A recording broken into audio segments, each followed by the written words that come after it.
All right, hello my friends. So today we're going to talk about ancient high technology in the Indus Valley region or in the Indian tradition. And I've noticed that in the last, say, 10 years especially, there's a lot of interest in ancient high technology. And generally speaking, that ancient high tech is being derived from ancient engineering, ancient architecture. So for example, I was just listening to a Christopher Dunn YouTube, a lecture, and he's taking teams of engineers to the Giza Plateau, and they're studying the ancient megalithic architecture of Egypt, and they're seeing many things which they feel, many, you could say, they're looking at evidence left in those ancient megalithic architectures in Egypt that would require high technology. And then they're trying to deduce, well, what kind of ancient high technology did they have? And for example, they're using measurements. This was brought out by Schwala de Lubicz, a century ago. They're looking, for example, at the measurements that the ancient Egyptians were using were neat, even divisions of latitude. And what that tells us is that they must have somehow understood the size and dimensions of the earth, including the equatorial bulge. So like this, they're looking at ancient architecture, or they're looking at this remnant of ancient architecture, and then they're deducing, well, what must have been the high technology that they had in ancient Egypt, like this. Now, I think the vast majority of serious science, right now there's teams of scientists, there's a team from Japan, a team from France, a team from North America, a team from Eastern Europe, that are living on or near the Giza Plateau and seriously studying the ancient megalithic architecture there. I think most of the work that's being done to look at ancient high technology is being done in reference to architecture and engineering.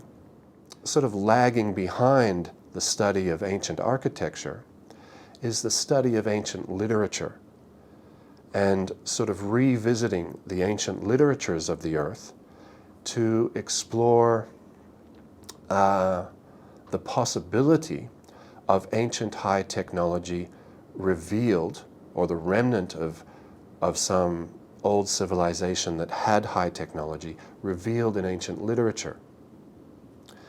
And I would further sort of put forward, again, I'm not attached, I'm open to any reasonable argument or evidence, but I think it would be fair to say that the greatest quantity and quality of ancient literature that we have is the Sanskrit tradition of South Asia, what we call India now. Of course, as like when I was a young boy, I was reading the Bible, including the Old Testament, and the Old Testament is obviously an example of ancient literature. We know about the Sumerian clay tablets. When I was about 8, I was living with my grandmother, my Oma, in Sydney, and I was given, I guess for birthday or Christmas, I can't remember, I was given a sort of children's version of Homer's Iliad and the Odyssey. So of course that was written approximately 800 BC. So again, famous ancient literature, and there's so many like that. But the sheer quantity and sophistication of the ancient Sanskrit tradition is astounding. There's these huge literatures, many, many volumes of Puranic literature. Puranas means history. So there's 18 main Puranas, and they're all like multi-volume, huge works. There's the Dharma Shastras, the Upanishads, the Itihasas, the great epics like the Mahabharata, which includes Bhagavad Gita, or the Ramayana, or so on. And of course, as we come closer to the modern day, we have things like Patanjali's Yoga Sutras. So it's a massive library of ancient Sanskrit literature. And I think it's worth exploring revisiting this ancient literature in the same way that modern science is revisiting ancient architecture. Now, we had a kind of party line in the academic circles of Egyptology, Indology, anthropology, history, and so on, for example, in Egypt, which has recently, in the last 2 or 3 decades, more or less been overturned. And we're revisiting the ancient architecture of the world and opening up to the possibility that they had a version of high technology in astronomy and geodesy and metrology and engineering and architecture and so on. And similarly, lagging behind, but still, it's starting to come up that serious science is revisiting the ancient Sanskrit tradition of India and taking a second look, a more open-minded look. So the Sanskrit literature in terms of European history was first, the translations were done, the first translation was done by Sir William Jones in the late 18th century, so it's only about 230 years ago. And he started to translate Sanskrit and bring it to the attention of the Europeans. And at that time, unfortunately, there was incumbent, European racism and a kind of Christian prejudice that was in academia. And so, for example,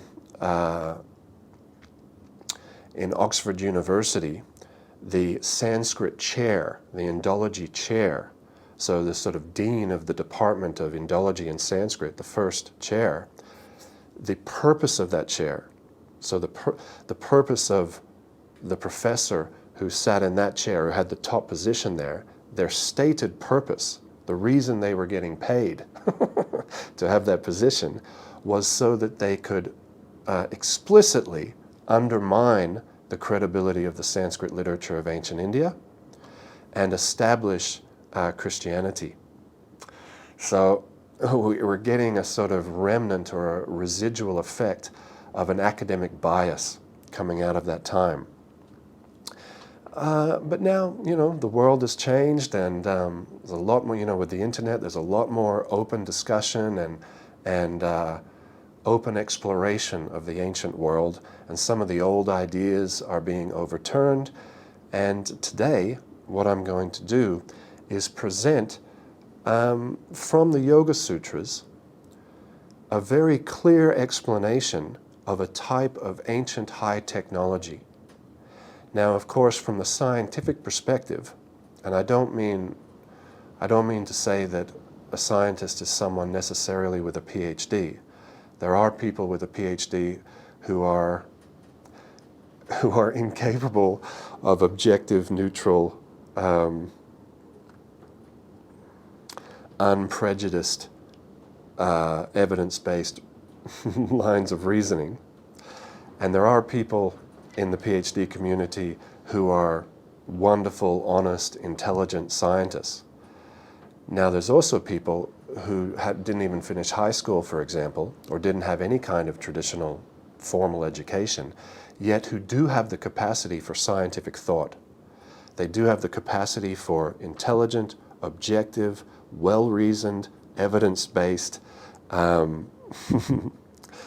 searching or seeking or researching of any data set, of any body of evidence. So when I say if we approach this ancient literature in a scientific way, I don't mean to say that you require a PhD necessarily to do that. When we approach any new data set, any new evidence in a scientific way, whether you have a PhD or not, it's quite simple. The scientific method, it may be rigorous and difficult, but it's simple. You simply need to come to a new data set without a priori being prejudiced that this is going to be true or this is going to be false. You have to come to a new data set or a new body of evidence or a new research project with basically neutrality. I'm going to follow the truth wherever she will lead me. That kind of mindset is required for a scientist, whether or a scholar or an academician, whether they have a PhD or not. You see? So what I'm going to present to you today, I'm not claiming to be true, and I'm not claiming to be false. I'm simply going to present it to you that here in the Yoga Sutras of ancient India, we have a sort of rigorous discipline of body, breath, and mind that in these ancient literatures is said to develop an innate high technology of the human mind such that the person who does this practice, and it's a serious practice, it's almost like training for the Olympics or something. It means you're giving many, many years, a large portion of your life to a 24-hour a day, the way you eat, the way you sleep, from morning till night, everything you do is about this yoga practice. But if you do it, you will develop a tremendous capacity for meditation. This is the end goal of the yoga tradition, of the Ashtanga yoga tradition at least. I know that we use yoga in a different way today, but anyway. In the old world, traditionally, up until even a century or two ago, yoga meant, Ashtanga yoga, mystic yoga, meant that we are developing our body, breath, and mind, or we are utilizing the body, the breath, and the mind to develop what is the goal of yoga? Samadhi or dhyan, or an extraordinary capacity for meditation. And then when we choose, so it might take many, many years to develop that capacity for meditation, but when we choose to use that meditation on different objects in the natural world, say the moon or the sun or Dhruva Loka, the pole star, or the throat chakra or the navel chakra or the crown chakra, when we use that meditational capacity to focus on these different things in the material universe or in the natural world, if we focus on the sun, we will get this mystic power. If we focus on the moon, we will get this mystic power. If we focus on the crown chakra, we will get this mystic power. Like this, you see? So I know that in the modern world, when we talk about yoga, if I say I'm going to a yoga class, that generally means I'm going to, I'm going to go to some yoga school and I'm going to do, or my lounge room or whatever, and I'm going to do up dog and down dog and shavasana or some flow yoga or some Surya Namaskar. I'm going to do bodily postures. Of course, some yoga schools, they do kirtan, like chanting of mantras. Some yoga schools will do some types of meditation. Some yoga schools do pranayama. But generally speaking, the word yoga is different now than what it used to be. For thousands of years, yoga meant the body, breath, and mind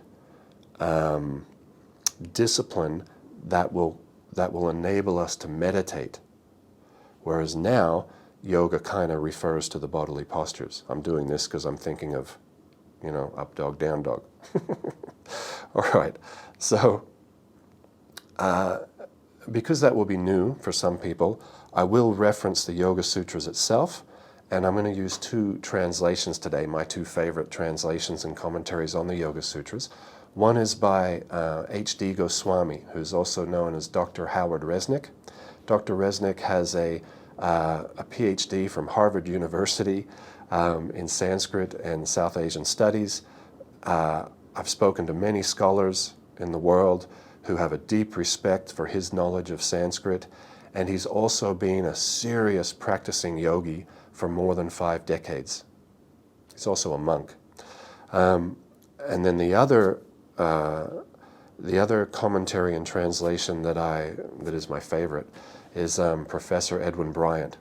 So Professor Bryant, I think we'd have to say, has given us in the English language the most comprehensive version of the Yoga Sutras. It's about 1,000 pages, and I've been studying this literature full-time or part-time for 30 years.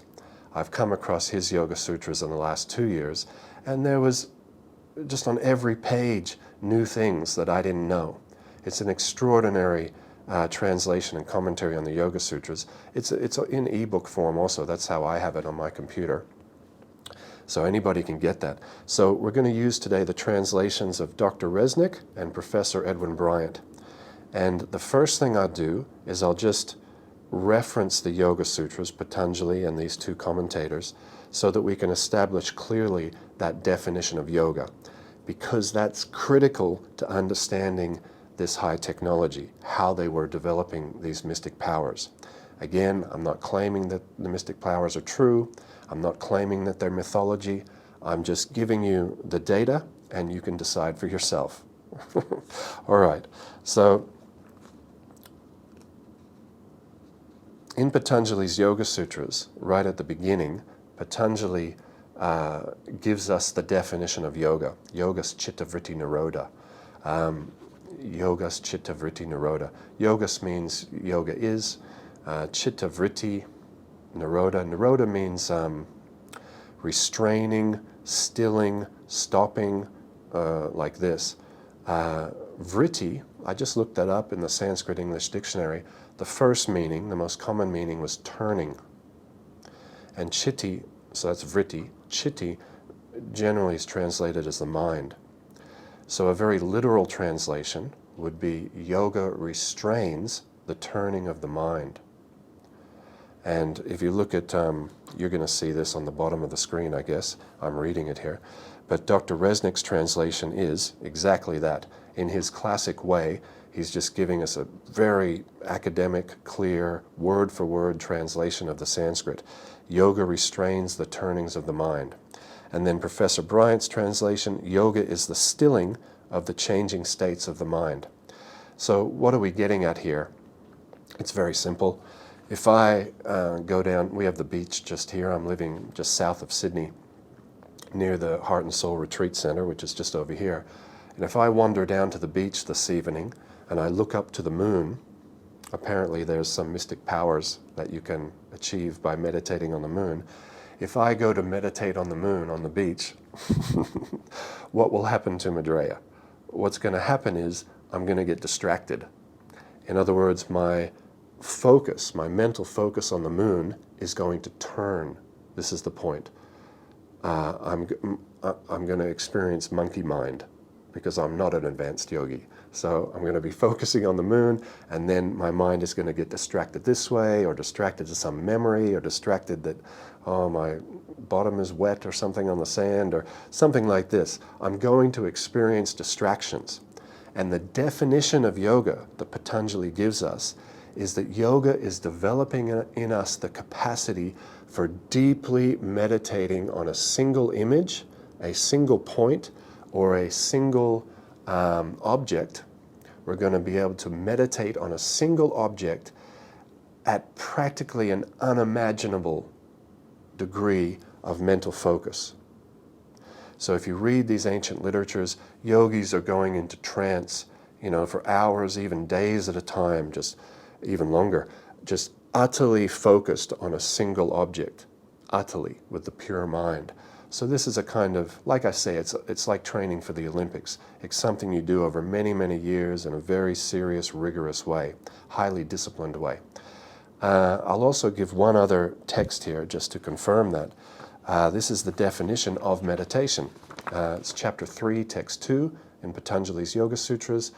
Chapter 3 is Vibhutipad. It is the chapter where Patanjali explains all the mystic powers. He explains about 30.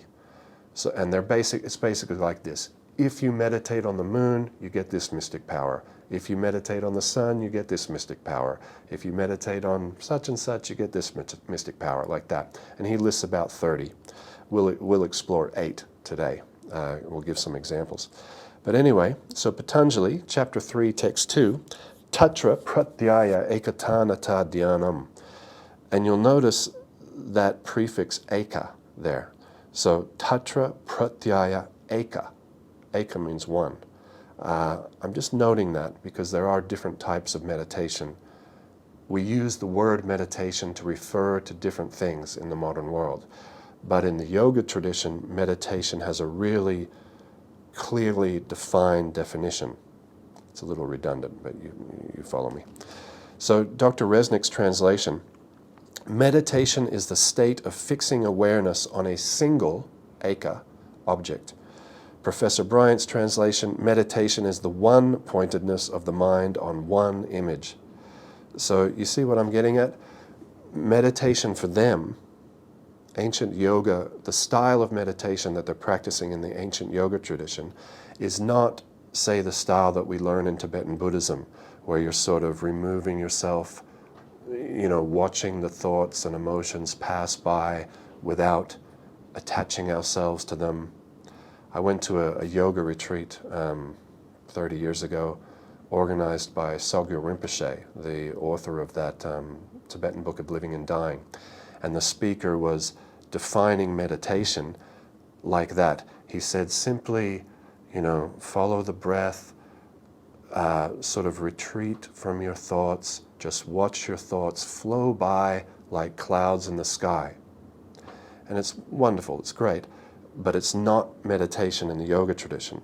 In the yoga tradition, meditation means to focus the mind on a single image without any kind of distraction. You see?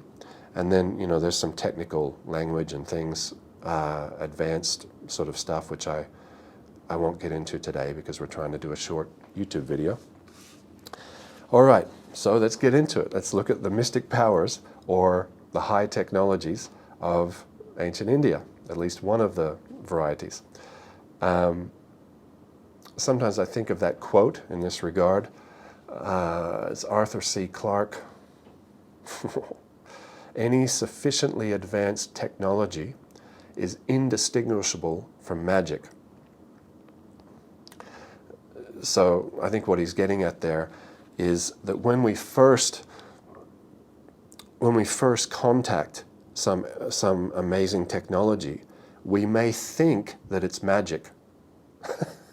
But as you become acquainted with that technology, you realize, oh, it's just, there's mechanics here, there's chemistry here, physics here, or whatever, engineering here, and it's just technology. It's not magic. It just appears like magic when you don't understand it. That's the idea.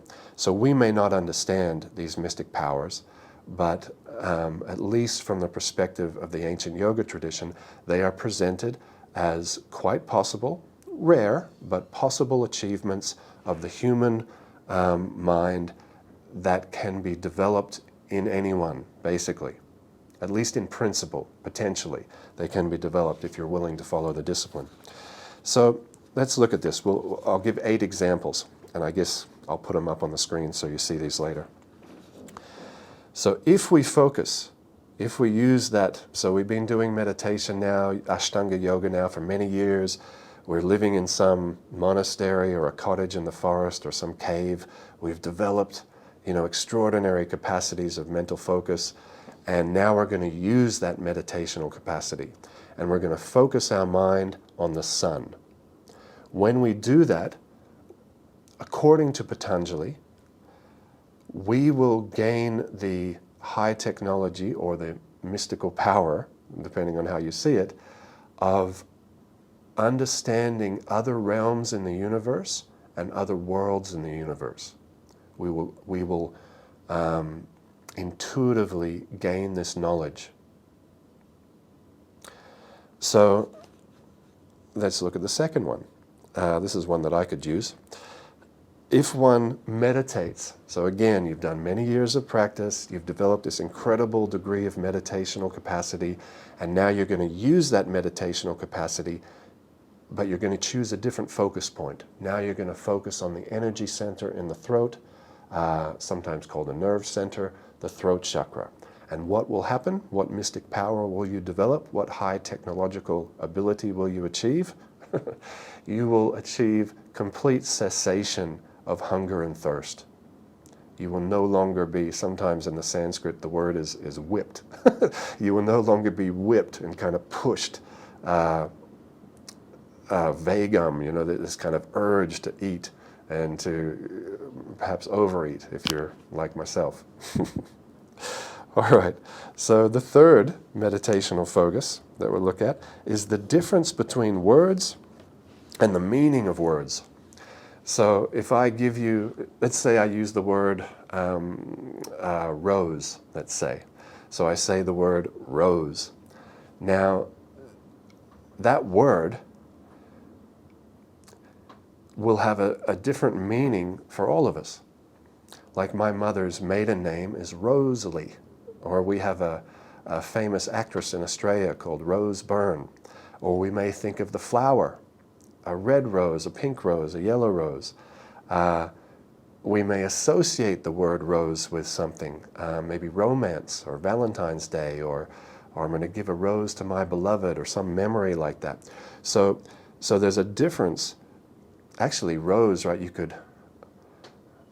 the yogi could, that man rose from Shavasana and walked out the door. There's even another meaning entirely.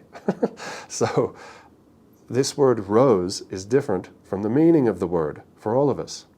And if you focus your meditational capacity on the difference between a word and the meaning of the word in a general way, then Patanjali says that you will achieve the high technology or the magical, mystical ability of being able to understand the language of all creatures. Right. So the next mystic power, which we might develop, according to Patanjali, is to focus the mind on one's own mind, a sort of internal, focusing consciousness on the internal phenomena of consciousness. And actually I've combined two sutras here, a bit of technical language and stuff, but anyway, I'll read the mystic power that Patanjali says, the high technological yogic ability that we can achieve from focusing on our own mind. And that is the ability to read others' minds. That would be handy. Knowledge of the subtle, the secret, and the distant, as well as knowledge of past, present, and future. When I read Patanjali saying subtle, secret, and distant, I was thinking of those remote viewers. I don't know if you guys know that kind of thing. Anyway, the next mystic power, the next example I've given here, is one's subtle conditioning. So this is based upon Sankhya philosophy. In fact, the entire yoga tradition is based upon Sankhya philosophy. Sankhya philosophy is explained in the third canto of perhaps the greatest of the ancient Sanskrit literatures, which is sometimes called the Bhagavatam, the Bhagavat Purana, the Amala Purana, the Srimad Bhagavatam, like that. Probably most commonly it's called the Bhagavat Purana. But in the third canto of that text, Sankhya philosophy is very sophisticated version of simulation theory, and it's explained in that book and in other places. So the idea is that we have a swarupa, a divine form. So we actually do have a body. Our true self has a body. We see, we hear, we taste, we touch, we smell, we have mind, intellect, there's kissing and dancing and romance and music and trees and the ocean and rivers and trees and all that stuff in ground reality, in the divine eternal realm. And that's where we're from. This is Sankhya philosophy. And that here, this environment is like a simulation. It's Maya, it's an illusion. It's a transitory, endlessly shifting, endlessly in flux environment. And in this environment, I don't think we should call it a game, but it's almost like that, like a virtual reality experience. We're going through playing different roles, like reincarnation. So I might think of myself, I might identify myself with this body. So, 40 years ago, I might have thought of myself as, a little kid. I might have had all sorts of ideas about who I am. And that's changed. Now I have a different subtle conditioning. I'm thinking I'm 6'2" and I'm a man or whatever. I'm 120 kilos. I used to have dark brown hair. Now it's starting to go gray. I'm, my friends are John and Greg and Jeev and Leela and Henrike. And, I have this tremendous amount of conditional baggage that I'm identifying with in this life, whereas actually my true self is situated in the eternal realm, the ground reality, the spiritual realm, like that, the divine realm. So when one focuses the mind on our subtle conditioning, on our identification with the body and those things associated with the body in this realm, it's like you're playing a video game and you're playing some character and you start to identify with that character. You start to say, I am doing this, I am going there, I am that character. It's like that, except this is an extremely immersive virtual reality experience. Anyway, Patanjali says that when we focus on our own subtle conditioning, we will get knowledge of our previous births. So that sounds cool. So the next two are kind of related. This is in the context, the next two are friendship and compassion. So I think that's Bandhu and Karunika. So the idea there, Patanjali says, we should make friends with happy people and have compassion upon those who are not happy, those who are less fortunate than us. So if we meditate on this power or this ability or the nature of friendship itself, then all creatures, all beings around us will feel a sense of comfort and happiness in our presence. So that sounds really nice. And compassion, if we meditate on Karunika, compassion, all living beings around us will feel relieved of the sorrow and anxiety of this world. So that's a kind of beautiful mystical power. It's almost like a practical ability also. The less maliciousness, malice that we have in our heart, people feel it. Even creatures feel it. Like in those Disney movies, with a princess or something, and like the little birdies will land on her shoulder and the deer and the bunny rabbits will come up to her. We have this intuitive idea that a person who's pure and innocent and means well towards everyone, I don't know, it's a romantic idea, a beautiful idea. All right, and the final meditational focus, the final mystical ability that we can achieve that I've listed here, I've listed 8 out of about 30 that Patanjali lists, is to meditate on the crown chakra. And that will give us the ability to perceive and relate with higher beings. So, sounds interesting. All right, so I think we'll conclude just with this final point here. And I thought it, in order to authentically present Patanjali's Yoga Sutras, I don't think I could avoid this. Patanjali presents that if we focus the mind on all these different aspects in the material world, the sun, the moon, the pole star, the chakras, friendship, compassion, all this, we will achieve the different mystic powers. So you focus on the moon, you get such and such mystic power. You focus on the sun, you get such and such mystic power, like this. But if we focus on Ishvara, and I'll explain the concept of Ishvara, then we achieve the highest perfection of yoga. So anyway, I'll read from Dr. Resnick and Professor Bryant, and I think you'll get a good idea of it. So this is Patanjali's Yoga Sutra, Chapter 3, Text 37, Te samadhavupasarga vyutthane siddhaya.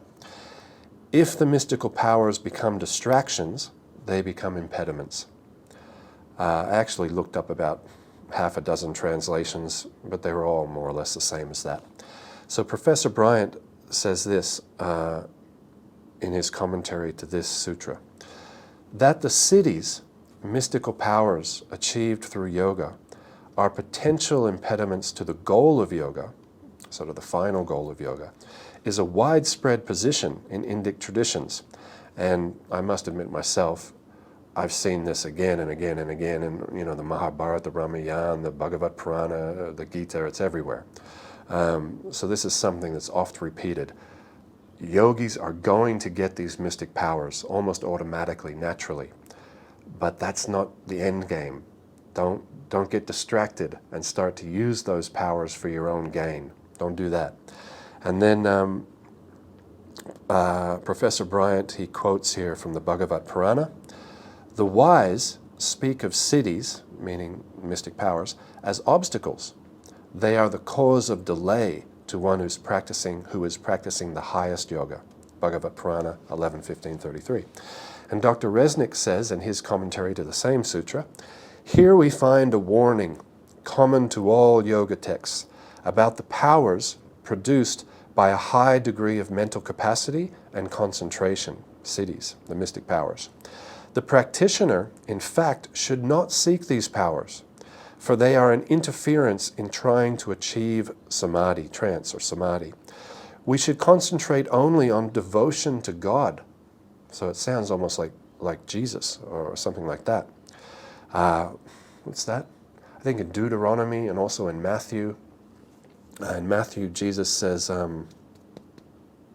it's been a long time since I went to church. Love the Lord your God with all your heart, with all your mind, with all your strength, something like that. This is the first and greatest commandment. So it's interesting that the yoga tradition and Jesus and Deuteronomy, the Judaism tradition, are all sort of going to the same point. Anyway, curious. We should concentrate only on devotion to God, which according to Patanjali is the cause of true samadhi, perfection. See Sutras 123 and 245. And I'll reference 245 in a minute here. "It is life in this perfect and fixed state of connection with the divine that the yogi seeks, because this alone will bring us the divine bliss we seek in our eternal form." And then Sutra 1.3. In Sutra 1.3, there's a reference to swarupa.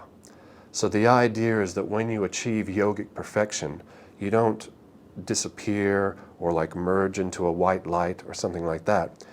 The idea is that you achieve your divine form with transcendental senses in the divine realm, and that there's romance and love and friendship and trees and rivers and oceans and streams and forests and flowers and it's a rich realm of life. All the things that we love are there.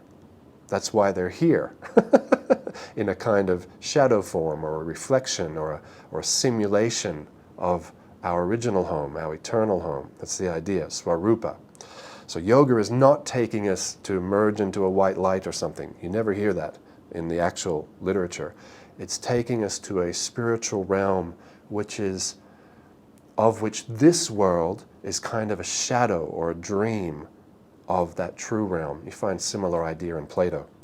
All right, so a yoga practitioner who desires and enjoys these worldly powers will just fall back to the material platform and live in egocentric illusion.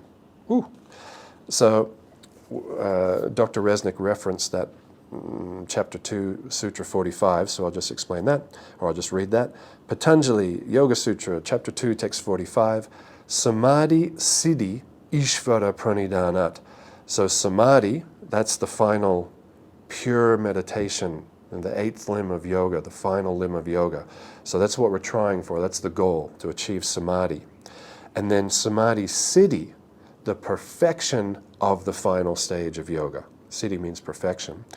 Ishvara is translated, I looked it up in the Sanskrit English dictionary. It's basically like the Lord. And just like in English, sometimes Lord has a lowercase l, like Lord Abercrombie or something, Lord Charles something or other, whatever, that kind of Lord. And then there's also Lord, like, with a capital L, like the divine being or something. So, and then pranidhanat means devotion. So from devotion to the Lord comes the perfection of samadhi. So I think, if we're going to authentically present the Yoga Sutras, we have to present that there's something beyond the mystic powers, the final perfection. Now, check this out, right? You can sum up this whole incredible disciplined practice, which takes like half your life and, or even lifetimes in some cases. You're living in a solitary place in some monastery or cave or something. Your whole life, the way you eat, the way you breathe, the way you sleep, you're meditating all day, you're doing pranayama, you're doing asana. It's all, it's a highly disciplined, long-term project. Like I gave the example, it's sort of like today, training for the Olympics. It's a whole lifestyle kind of deal. You do that, and what is the goal? You're trying to achieve an incredible, almost unimaginable level of ability to meditate. So you do that. So you spend all these years and you achieve this incredible state of mental focus where you can shine the light. BKS Iyengar would sometimes talk like that.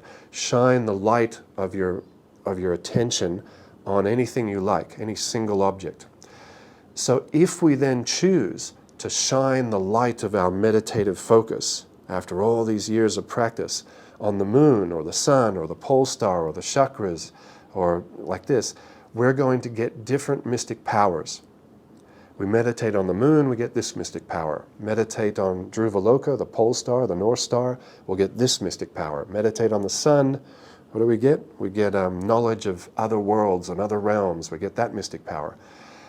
So you can get all these mystic powers by using that ability in the material universe, in the natural world.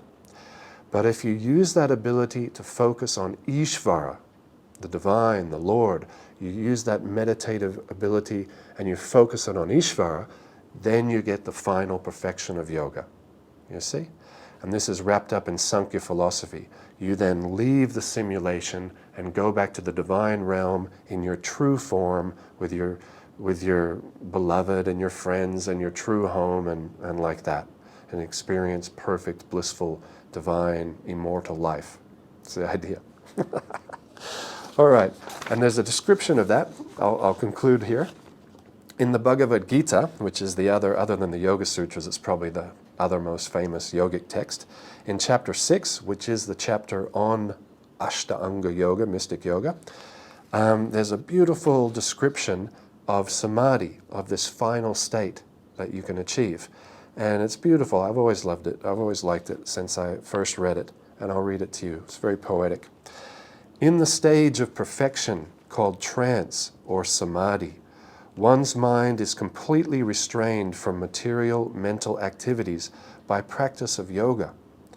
This perfection is characterized by one's ability to see the self by the pure mind and to relish and rejoice in the self. In that joyous state, one is situated in boundless transcendental happiness, realized through transcendental senses. Established thus, one never departs from the truth, and upon gaining this, one thinks there is no greater gain.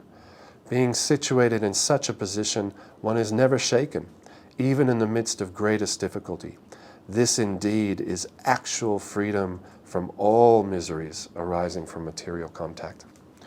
All right, my friends, so I hope you enjoyed that. We're going to get back into doing one of these every week. Please help us out, just trying to get going. Give us a like, give us a subscribe, share this content if you like it. Give us a comment. I promise, I 99% promise that if you put some comment, I'll read it, I'll respond to you if you ask any questions or engage with me in some way. I like that. I'd like to sort of build a kind of family or an online village, a tribe. And the last thing is, some of these texts, like Gita and the Bhagavad Purana and so on, there are free versions online, really good versions, and they're free. And I've put the links in the description below, so you can just click on them straight there, and you're reading, this great ancient Sanskrit literature, if you want to go further into this subject matter. Thank you so much for spending a little time with me. All right.